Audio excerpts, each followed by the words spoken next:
Hello everyone, good evening. स्वागत है आप सभी का ऑनलाइन स्टडी में। तो आज हम इस वीडियो में देखने वाले हैं बिहार सचिवालय के लिए मिनी मॉक टेस्ट का सेट नंबर 2।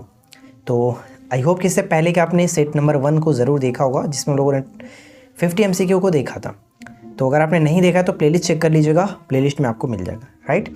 और आपको पता है कि सिलेबस के अकॉर्डिंग आपको 50 MCQ है, GK GS का, 25 साइंस का।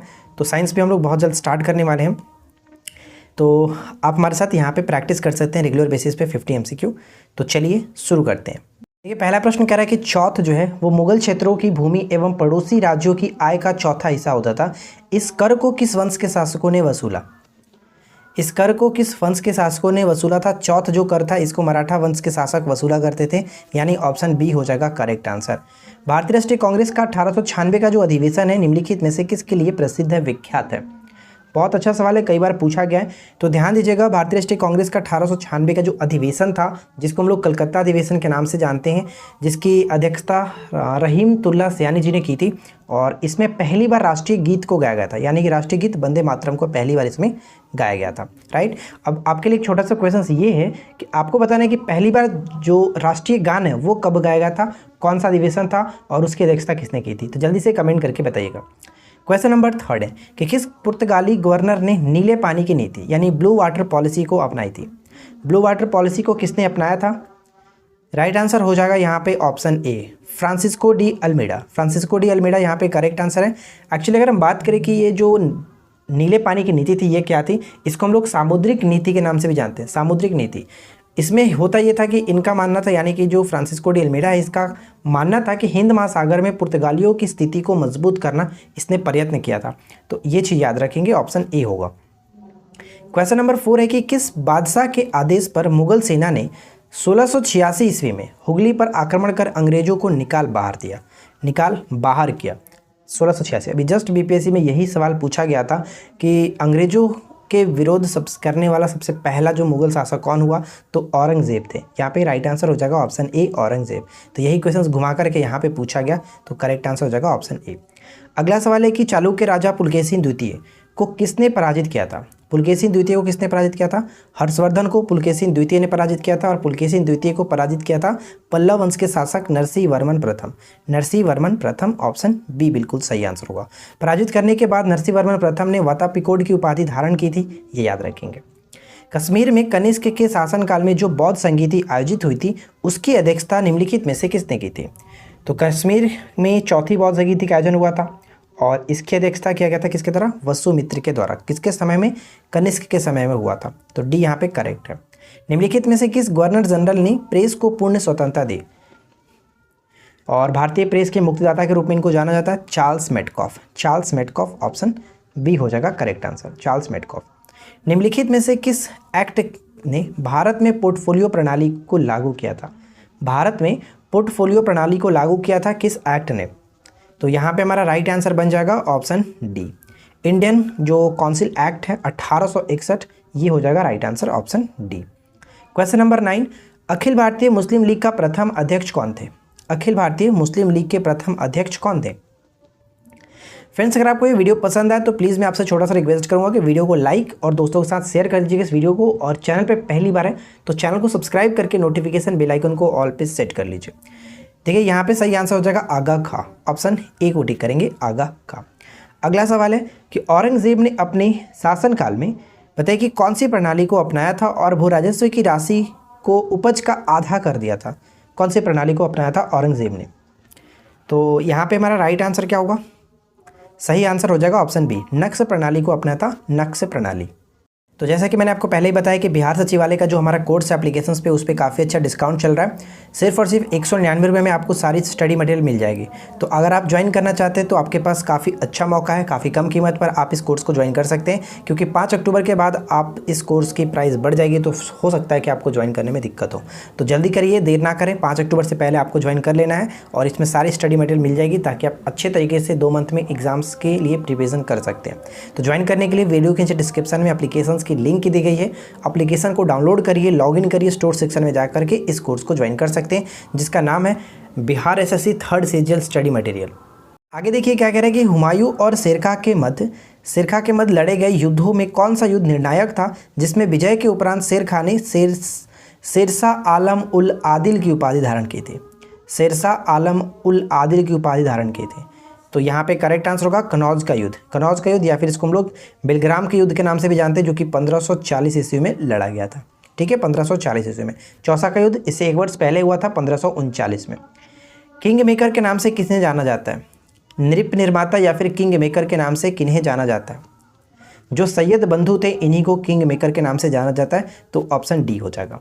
अलाउद्दीन खिलजी ने देवगिरी के किस शासक को राम रायन की पदवी देकर सम्मानित किया था? बताइए कि अलाउद्दीन खिलजी ने देवगिरी के किस शासक को राम रायन की पदवी देकर के सम्मानित किया था? तो ऑप्शन ए होगा रामचंद्र देव। ठीक है, रामचंद्र देव, ऑप्शन ए। अगला प्रश्न है कि किस समाज सुधारक की आत्मकथा का शीर्षक लुकिंग बैक है, जिसमें इसमें 1890 के दशक में पुणे में महिलाओं के लिए विद्यालयों की स्थापना करने के उनके अनुभवों के बारे में बताती है? यानी कि लुकिंग बैक जो है वो किसका है? लुकिंग बैक डी के कर्वे। ठीक है, डी केशव कर्वे यहाँ पे कहते हैं, ऑप्शन ए। चलिए अगला प्रश्न, भारतीय स्वतंत्रता संग्राम के निम्नलिखित में से किस आंदोलन को अगस्त आंदोलन के नाम से भी जाना जाता है? अगस्त क्रांति के नाम से जानते हैं, अगस्त आंदोलन के नाम से जाना जाता है किसे? तो भारतीय स्वतंत्रता संग्राम के निम्नलिखित में से किस आंदोलन को अगस्त आंदोलन के नाम से जाना जाता है? भारत छोड़ो आंदोलन। भारत छोड़ो आंदोलन, जो कि प्रस्ताव 8 अगस्त 1942 को और ये लागू हुआ 9 अगस्त 1942 को। अगला सवाल है कि किस मुगल बादशाह के आदेश पर बंदा बहादुर की हत्या कर दी गई थी? बंदा बहादुर की हत्या की गई थी किसके आदेश पर? तो यहाँ पे राइट आंसर बन जाएगा ऑप्शन बी, फर्रुखसियर। ठीक है, Farrukhsiyar is the right answer, option B. अगला सवाल है कि 4 बौद्ध जो संगीतियाँ हुई किस उद्देश्य से बुलाई गई थी? चारों बौद्ध संगीतियाँ जो बुलाई गई थी किस उद्देश्य से बुलाई गई थी? तो देखिए, पहला चीज़ यहाँ पे कि धार्मिक ग्रंथों के संकलन के लिए ये भी सही है, धार्मिक विवादों के निदान के लिए ये भी सही है, संघ में एकता बनाए रखने के लिए ये भी सही है। तो राइट आंसर डी को टिक करेंगे। 1, 2, 3 तीनों सही है, option D will be correct answer. Next one है कि किस संवैधानिक संशोधन द्वारा अरुणाचल प्रदेश को राज्य का दर्जा प्रदान किया गया? अरुणाचल प्रदेश को राज्य का दर्जा प्रदान किया गया था किस संशोधन के द्वारा? तो यहाँ पे करेक्ट आंसर है 55वें संविधान संशोधन। 55वें संविधान संशोधन, ऑप्शन सी, जो कि 1986 होता है, ये याद रखेंगे। भारत के संविधान में केंद्र और राज्यों के बीच शक्ति का विवरण निम्नलिखित में से किस योजना पर आधारित है?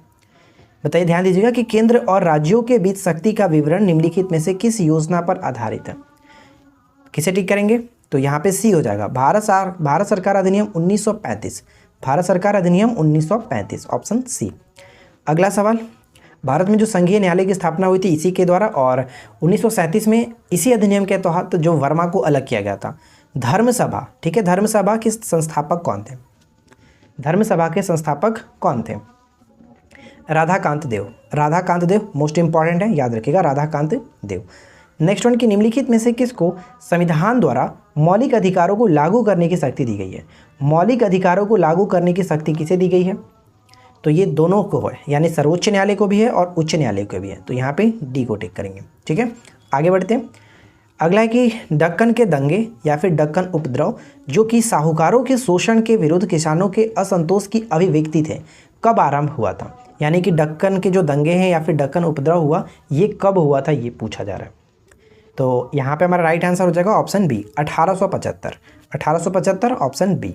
नेक्स्ट वन की निम्नलिखित में से कौन राष्ट्रपति के निर्वाचक मंडल का हिस्सा है? राष्ट्रपति के निर्वाचक मंडल के हिस्सा है, बताइए कौन? तो राष्ट्रपति के निर्वाचक मंडल के जो हिस्सा होते हैं, लेकिन महाभियोग की प्रक्रिया का नहीं, तो ये है राज्य विधानसभाएं।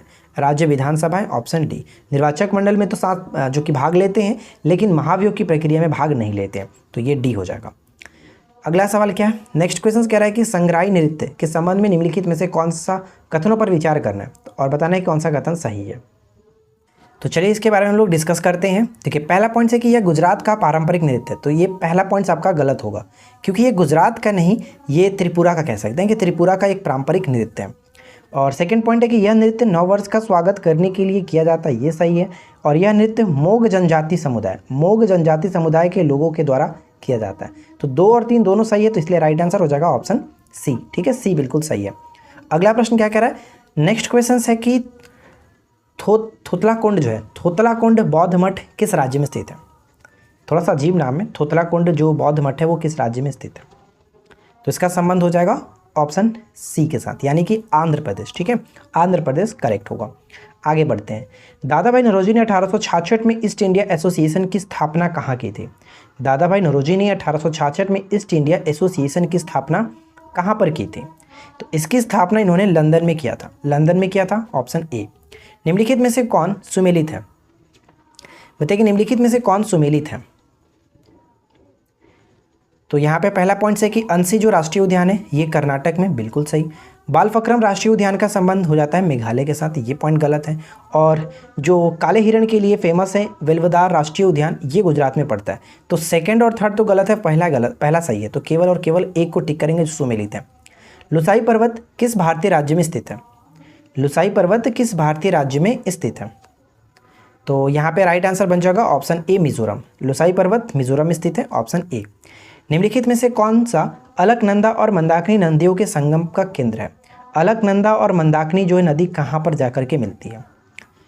तो कैसे याद रखे थे हमने? कैसे याद रखा था? अमरूद। ठीक है, अलकनंदा अमरूद आप याद रखिए, अमरूद। तो इसमें आप क्या देख सकते हैं? अलकनंदा मंदाकिनी रुद्रप्रयाग में मिलती है। तो रुद्रप्रयाग यहाँ पे करेक्ट आंसर हो जाएगा, ऑप्शन सी। सामान्यतः 5 वर्षों के बाद वित्त आयोग की स्थापना की जाती है। बताइए, सामान्यतः 5 वर्षों के बाद वित्त आयोग की स्थापना की जाती है, क्यों की जाती है? इसका कारण क्या? तो इसका कारण यहाँ पे कि केंद्रीय अनुदान और संघ के राजस्व में राज्यों के अंश निर्धारित करने के लिए ऐसा किया जाता है। तो यहाँ पे डी हो जाएगा। और वित्त आयोग का जो गठन है वो अनुच्छेद 280 के तहत किया जाता है, जो कि प्रत्येक 5 वर्ष पर राष्ट्रपति करते हैं, जिसमें 4 सदस्य और 1 अध्यक्ष होते हैं। निम्नलिखित में से कौन सा क्षेत्र कोयला भंडार में सबसे अधिक है? कोयला भंडार में सबसे अधिक प्रचुर, ये कह सकते हैं, बताइए। तो यहाँ पे हमारा करेक्ट आंसर बन जाएगा ऑप्शन बी, दामोदर घाटी। दामोदर घाटी is the right answer, option B. Next one है कि तुंगभद्रा नदी घाटी परियोजना किन 2 राज्यों की एक संयुक्त परियोजना है? बहुत इंपॉर्टेंट है, ध्यान रखिएगा। तुंगभद्रा नदी घाटी परियोजना किन 2 राज्यों की एक संयुक्त परियोजना है? तो तुंगभद्रा नदी घाटी का संबंध होता है कर्नाटक के साथ साथ आंध्र प्रदेश। कर्नाटक के साथ साथ आंध्र प्रदेश, ऑप्शन डी। आगे देखिए, अगला सवाल है कि लघु हिमालय श्रेणी के ढालों पर मिलने वाले छोटे छोटे घास के मैदानों को उत्तराखंड में किस नाम से जाना जाता है? उत्तराखंड में क्या कहा जाता है? तो इसे हम लोग बुग्याल या फिर प्यार के नाम से जानते हैं। बुग्याल या फिर प्यार, ऑप्शन डी। सामाजिक सुरक्षा एवं सामाजिक बीमा जो है वो विषय है किसका? सामाजिक सुरक्षा और सामाजिक बीमा विषय है किस सूची का? तो ये समवर्ती सूची के अंतर्गत आता है। समवर्ती सूची का विषय ऑप्शन ए हो जाएगा। उत्पाद शुल्क वस्तुओं के किस स्तर पर लगाया जाता है? उत्पाद शुल्क नाम से ही क्लियर हो जा रहा है कि उत्पाद है तो उत्पादन पे लगेगा, यानी उत्पादन पर लगता है। ऑप्शन ए होगा, केवल और केवल ऑप्शन सी को टिक करेंगे। ठीक है, उत्पादन पर। चलिए उसके बाद अगला है कार्बन लेवी जो है वो क्या होता है? कार्बन लेवी क्या होता है? कार्बन लेवी क्या है? तो ध्यान दीजिएगा, कार्बन लेवी कार्बन ईंधन पर लगने वाला एक कर होता है। कार्बन ईंधन पर लगने वाला एक कर होता है कार्बन लेवी। अगला सवाल कह रहा है कि भारत के 2 सबसे अधिक समृद्ध जो पारिस्थितिकी कटिबंध यानी इको जोन है वो कौन सा है? सबसे समृद्ध, तो एक तो आपका हिमालय पर्वत और दूसरा पश्चिमी घाट। तो यहाँ पे हमारा करेक्ट आंसर ऑप्शन सी बनेगा। नेक्स्ट वन है कि लीड बैंक स्कीम से निम्नलिखित में से कौन सी समिति संबंधित है? लीड बैंक स्कीम से कौन सी समिति संबंधित है? तो ध्यान दीजिएगा, यहाँ पे हमारा राइट आंसर क्या बन जाएगा? गॉडगिल समिति। ठीक है, गॉडगिल समिति, option D will be correct answer. ये काफ़ी अच्छा सवाल है, इसको याद रखिएगा। सिडबी का मुख्यालय कहाँ स्थित है? सिडबी की स्थापना 1990 में की गई थी और सिडबी का मुख्यालय पड़ता है लखनऊ में। Lucknow, option A. चलिए आगे बढ़ते हैं। बहावी आंदोलन के किस नेता को पटना के सादिकपुर के सदस्यों ने अपना आध्यात्मिक नेता माना था? इसके बारे में क्या ही बताएं आपको, तो रट्टा मार्केट आपने याद किया था अभी हाल ही में। तो अहमद बरेलवी। ठीक है, अहमद बरेलवी यहाँ पे करेक्ट होगा, ऑप्शन सी। नेक्स्ट वन है कि संविधान का अनुच्छेद 112 निम्नलिखित में से संबंधित है किससे? संविधान का अनुच्छेद 112 संबंधित है किससे? तो यहाँ पे इसका सही संबंध हो जाएगा ऑप्शन बी, वार्षिक वित्तीय जो कि विवरण से। वार्षिक वित्तीय विवरण, ऑप्शन बी। इंसुलिन हार्मोन जो है वो, इंसुलिन हार्मोन के विषय में निम्नलिखित में से कौन सा कथन सही है? तो अच्छे से पढ़िए, चारों ऑप्शंस को बताइए कि सही आंसर क्या होगा। देखिए, सबसे पहले हम बात करते हैं कि इंसुलिन एक प्रोटीन हार्मोन है। ये तो बिल्कुल सही कि इंसुलिन एक प्रोटीन हार्मोन है और ये मानव शरीर के उत्पादित नहीं होता। ये पॉइंट तो गलत हो गया, क्योंकि ये मानव शरीर के अग्नाशय की बीटा कोशिका से उत्पादित होता है। तो ये तो पॉइंट आपका मानव शरीर से गलत है, लेकिन ये प्रोटीन सही है। उसके बाद कि इंसुलिन एक स्टेरॉयड हार्मोन है, ये भी कट गया, ये भी नहीं हो सकता, ये उत्पादित होता है, ये तो सही है। और ये कोलेस्ट्रॉल प्रेरित हार्मोन है, ये भी गलत है। और लास्ट है कि इंसुलिन एक प्रोटीन हार्मोन है, बिल्कुल सही, और मानव शरीर में उत्पादित होता है, यानी राइट आंसर ऑप्शन डी को टिक करेंगे। उसके बाद अगला क्वेश्चन, चिकनगुनिया वायरस का पता लगाने के लिए किस तकनीक का प्रयोग किया जाता है? चिकनगुनिया वायरस का पता लगाने के लिए किस तकनीक का प्रयोग किया जाता है? इस तकनीक का नाम है बायोसेंसर परीक्षण। बायोसेंसर परीक्षण option C will be correct answer. अगला सवाल कि श्वेत रक्त कोशिकाओं का आकार कैसा होता है? श्वेत रक्त कोशिकाओं, जिसको हम लोग ल्यूकोसाइट के नाम से जानते हैं, और इसका आकार जो होता है वो अमीबीय आकार का होता है। ऑप्शन बी को टिक करेंगे, अमीबीय आकार का। चलिए इसके बाद आगे देखते हैं। नेक्स्ट वन है कि विकिरण के जो क्वांटम सिद्धांत है, क्वांटम सिद्धांत का आविष्कार किसने किया था? किसे माना जाता है आविष्कारक, किसे माना जाता है? क्वांटम सिद्धांत के आविष्कारक के रूप में मैक्स प्लांक को जानते हैं। Max Planck, option B Max Planck. अगला क्वेश्चन कि मलेरिया किसके द्वारा एक व्यक्ति से दूसरे व्यक्ति तक अंतरित किया जाता है? बताइए। मलेरिया जो होता है, पहले तो याद रखना कि ये प्रोटोजोआ से होने वाला रोग है, और एक व्यक्ति से दूसरे व्यक्ति तक किसके द्वारा जाता है? एनाफिलीज मच्छर के द्वारा। एनाफिलीज मच्छर, ऑप्शन सी। नेक्स्ट क्वेश्चन कि उच्च सांद्रता से निम्न सांद्रता की ओर अणुओं के संचालन को क्या कहते हैं? उच्च सांद्रता से निम्न सांद्रता की ओर अणुओं के संचालन को क्या कहते हैं? तो इसे हम लोग विसरण के नाम से जानते हैं, विसरण। ठीक है, विसरण करेक्ट होगा। अगला क्वेश्चन देखिए, अगला सवाल हमारा ये बनता है कि चमड़े के शोधन में कौन से सूक्ष्म जीवों का उपयोग किया जाता है? चमड़े के शोधन में कौन से सूक्ष्म जीवों का उपयोग किया जाता है? तो यहाँ पे करेक्ट आंसर हो जाएगा जीवाणु। जीवाणु बिल्कुल सही आंसर है, ऑप्शन ए। अगला क्वेश्चन कि किस प्रक्रिया का प्रयोग उस व्यक्ति के रक्त को शुद्ध करने के लिए किया जाता है जिसके गुर्दे ठीक से काम न कर रहे हो, ठीक से काम नहीं कर रहे हो?